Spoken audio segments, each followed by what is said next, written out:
Hetty wanted to do something important with her life. She wanted to make her mark. But she was totally judged by that face.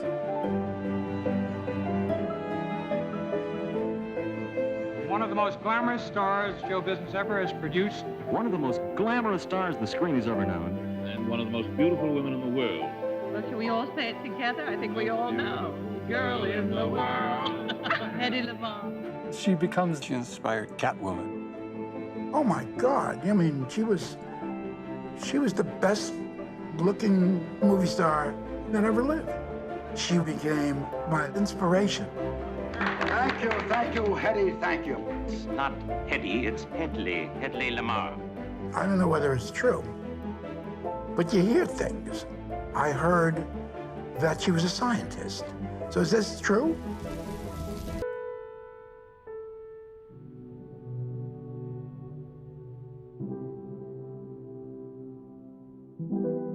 We met in person 2 times in my life. She would send me autographed pictures of herself, which they're mostly like those studio prints. Even though she says it was a curse, that's what people liked and loved about her. And she, for some reason, I think she thought even her family, her grandchildren, her children want that.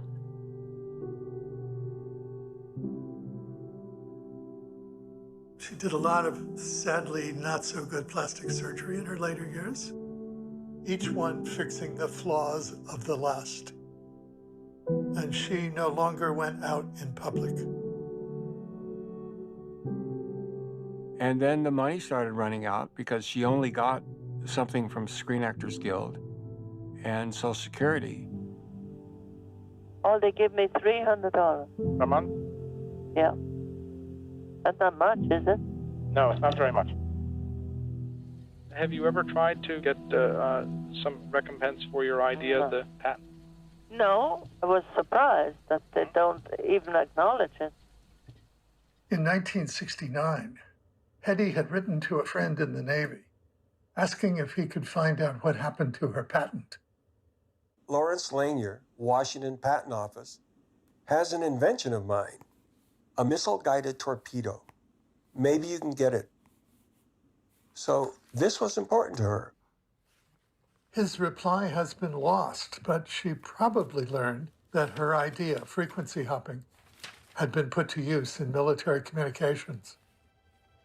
By the time of the Cuban Missile Crisis, when President Kennedy sent Navy ships to blockade Cuba, the ships that were running the blockade were all equipped with frequency-hopped radios. When she found out that the patent was used, she thought, hey, I should be making some money from this. I mean, isn't that normal to get something? Yes, it is. Yeah. Apparently they didn't think so. Well, it has to do with the nature of patent law. I think that it wasn't actually used during the life of the patent, and it was only after the patent expired that it went into common use. I don't think so. They used it before. For Hetty to be paid, the Navy had to use her patent before it expired in 1959. And there's evidence they did give it to a contractor. Romulus Skyborg sent me an email, and he said, it was about 55, he said he was handed that patent, and they were tasked to create a sonobuoy. A sonobuoy is a floating submarine detection device.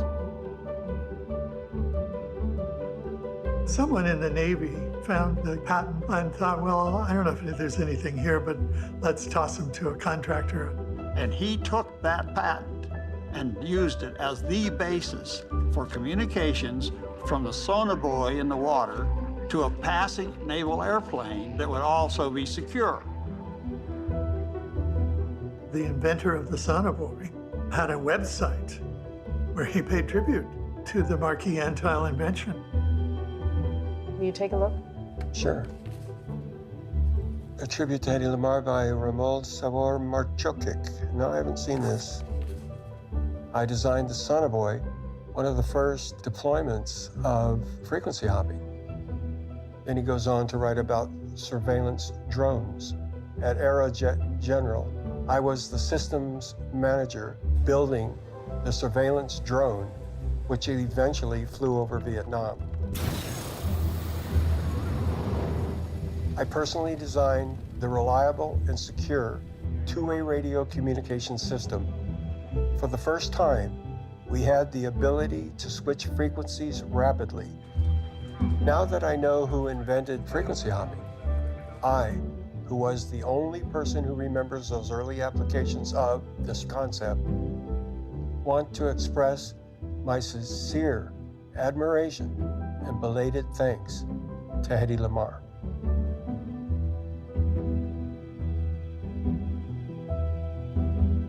How about them apples? She should have gotten paid.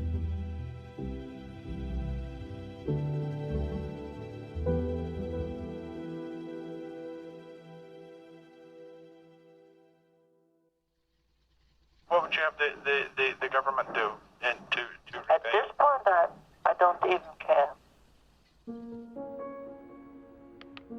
There she is, the Tyrolean beauty.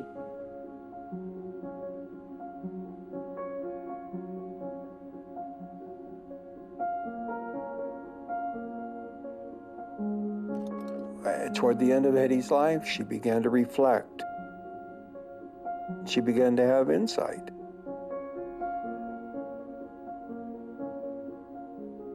Well, things don't always work straightforward. They have detours sometimes. That's part of living. Yep. I didn't expect that I come here and fall apart either, but things happen.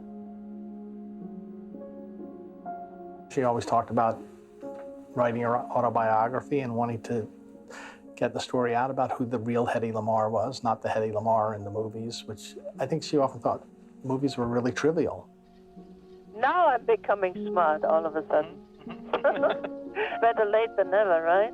Absolutely. Maybe someday I'll become smart too. I'll give you a little lesson right now. Yes, ma'am. I guess I should let you. I guess you should. Let you go, but. I enjoyed talking. I enjoyed talking to you, and perhaps I'll Maybe you can do some good. I hope so. The article I wrote, I like to think that that was really a part of how she gained recognition. So, Forbes magazine, May 1990, this is the first time the mainstream press released the information that Hetty was glamorous, yes, stupid, no. And I called her, I said, Mom, people are interested in what you thought of back in 42. She said, it's about time. The first to pick up Hetty's story were people in the communications industry because they realized frequency hopping was revolutionary. It was already finding its way into GPS, Wi-Fi technology, Bluetooth, and billion-dollar military satellites. 5, 4, 3, Atlas engine ignition, 1, 0, and liftoff. The Milstar satellite system provides protected, secure communications for the President of the United States and high-priority military users. The work that 헤디라마르 did in her patent, Milstar took that technology in order to implement frequency hopping on the system. And that's what we trust our most important nuclear command and control messages with. The Navy, Milstar, and Lockheed Martin actually gave Hetty an award thanking her for coming up with her idea. And when I called her, I said, Mom, they're going to give you an award, but she just didn't want to be seen. The award I'm about to present is in recognition of a famous actress turned inventor, 헤디라마르. I gave a talk to about 800 people, but right in the middle of it. If I have seen farther. Serious? My mother's here too, I'll tell you about that later. Hello? How did it go? I'm in the middle of it.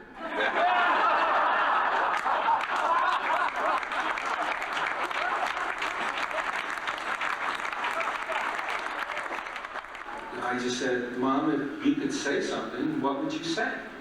And this is what she said. I'm happy that this invention has been so successful. I appreciate your acknowledgement of you honoring me, and it was not done in vain. Thank you. Perfect. Okay? Okay. I love you. Love you too. Bye.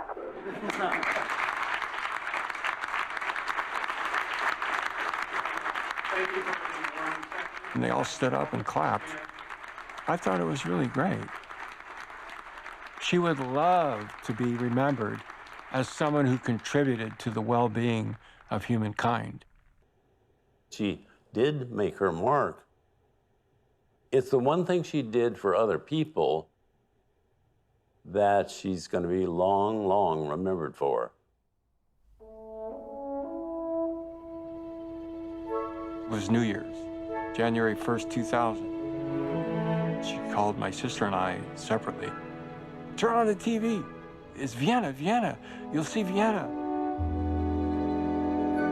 And so we turned on the TV, and the Viennese Symphony Orchestra was playing on TV.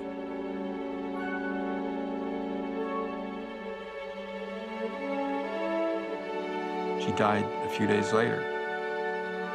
She fell asleep, and she just didn't wake up.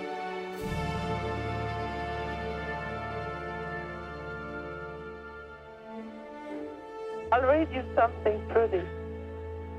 People are unreasonable, illogical, and self-centered. Love them anyway. If you do good, people will accuse you of selfish, alternative motives. Do good anyway. The biggest people with the biggest ideas can be shut down by the smallest people with the smallest mind. Think big anyway. What you spend years building may be destroyed overnight. Build anyway. Give the world the best you have, and you'll be kicked into the sea. Give the world the best you've got anyway.